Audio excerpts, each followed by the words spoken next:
They say that hot rod projects are never finished. You know, there's always something cool to do or refine or make better. And I think that's kind of true with the high performance parts world, right, Rick? Oh, I think you're exactly right, Kevin. I mean, you know, it's just like racing. As soon as you think you're going fast enough, that's when you get in trouble. So any of the products that we produce, we're constantly looking for if there's ways to do it better. Is there a way to be smarter about what we do? And, you know, demands change over the years too. And a perfect example is our front runner. When we first introduced that system in early 2000, you know, most guys, the extent of their electrical demands were maybe a good electric fan, electric fuel pump, maybe an electronic ignition. You know, nowadays, with the advent of LSs becoming so popular in these cars, you're seeing current demands just skyrocketing. Not only do you have all those components we mentioned, but boy, the ECUs take a lot of energy, so all of that takes more current. And the OEM recognized this, and they upgraded their alternators. So through the time, we've decided to do the same thing with our front runners. So when we first came out with that, we went with a standard 140 amp alternator, which was plenty of current demand. The problems you run into sometimes are that the current demands at low RPM become a problem. Well, sure, if you're on power tour and it's raining and it's hot and the radio's on and you're charging your phone and it's dark out and the lights are on and you're at a stoplight. Yeah, I mean, all of the above. And that's the way everybody is anymore. And you know, we're used to driving a late model car that has all those accessories, and you can run all those accessories. And the old CS 130 style alternators, even the 140 amp, they were great at about 1500 amp RPM and up. But when you started getting below, and you know, when you had a big block, small block that was fairly radical, you usually idled them fairly high. Again, with the LSs or the fuel injected Fords, even the high horsepower ones, you're idling down to 600-700 RPM range. And those old CS 130 alternators, while still a good product, there's nothing wrong with them, they're just not as efficient at that low RPM. So we did some research, and basically what we've done is gone to the new style Denso alternator, and in order to make it compatible with our front runners, we die casted our own front plate for it. Really? So that it's become a bolt-on for the front runner that we've produced for years. Really? So that front half of that case is only available for you. It's That's proprietary correct. part. Yep, we die cast this front so that we get a complete bolt-on. You get backwards compatibility with any of our older front runners if you decide you do need to upgrade your current capability. We also, recognizing the fact that this has a higher output, we include with the kit 6 feet of number 4 gauge wire to handle that extra current that you're putting out of that alternator. Very cool. So not an entirely new product, but an entirely new product. Exactly. Just another way to upgrade and go a little faster. Now, if we buy a front runner kit, say in the very near future, is it going to have this upgraded alternator? Yeah. All our front runners now, from the small block, the big block, the LS, the Ford, all of them include that alternator as standard equipment now. Very good. What else have you brought out new? Well, we've been trying to get some new products going again, and as the muscle cars become more and more popular, we've always had a large selection of upgrade louvers. You know, if you want to personalize your car, step up a little bit. Some of the 60s cars, you have to rework the whole dash, as you know, with the builds that you do. If you're doing a full custom dash, it's real easy to upgrade your louvers.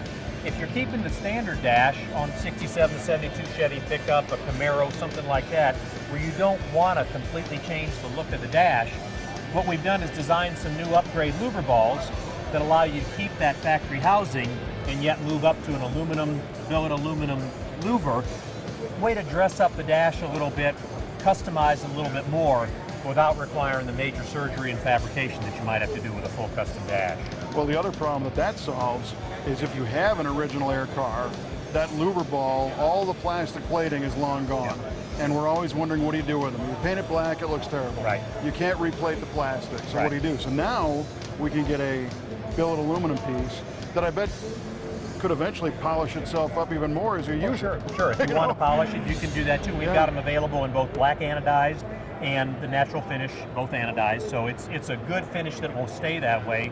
And also the neat thing is the insides have a bead blasting on them, so you get some texture differential and kind of get some interesting surfaces on it.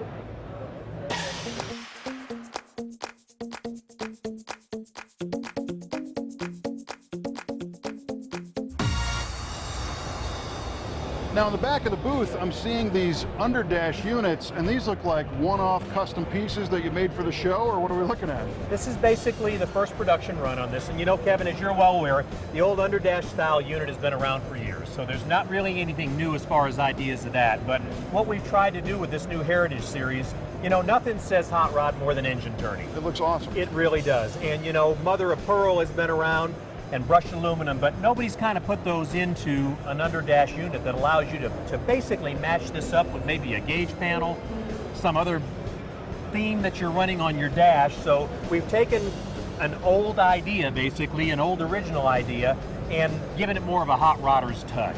Well, what I like is there's a handful of parts when you're building a car, maybe a wheel and tire, or a color scheme that you start with and build a car around. I could build a car around some of these. This just gives me so many cool ideas.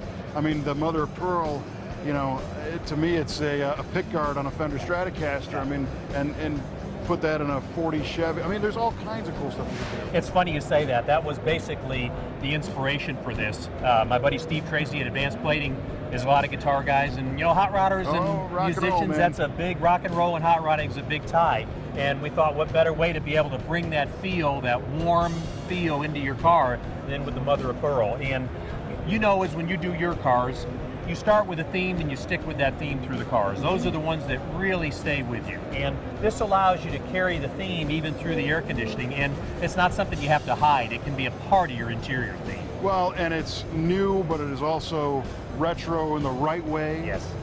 It's not something with a fin on it. Yep, you know? that's exactly it. You know, real traditional parts never go out of style. Right. And that's a great thing about using traditional parts on a car, you know. They're always in style. And I got to say, we installed an underdash unit in a car in our shop just this past year, and it blew ice cold air like crazy.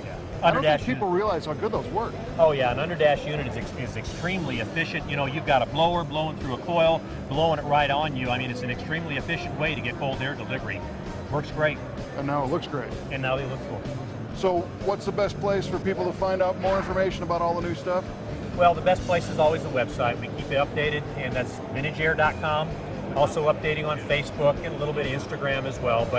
And along with that, we have a large dealer network. But as far as the newest information, website's always the best place to go. And if I go to the website and see something, I just contact the dealer and say, hey, I need this? Yep, got a great dealer network. Any questions you have, we have an 800 number, so give us a call. Awesome. Well, thanks again, and nice work creating stuff that actually has a need, not just making parts to make parts. Hot Rodder's still in the business.